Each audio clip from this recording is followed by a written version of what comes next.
How to cancel Tinder Gold. Hello everyone, this is Reshma and welcome back to How to Guide YouTube channel. In today's tutorial video, I'm going to guide you how to cancel Tinder Gold on Tinder. Before getting started, please make sure you have a stable internet connection. First, you need to go to your Tinder application.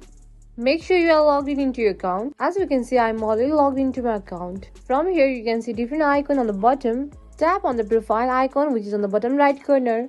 As this will lead to my Tinder profile. On the top, you can see setting icon which is on the right side. Tap on the subscription.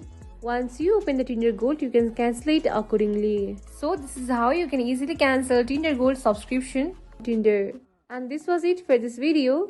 If you have any doubt and inquiries related to this topic, you can simply ask us on the comment section. And I hope you found this tutorial video informative and easy. Then do not forget to like, share and subscribe our channel. And also press notification bell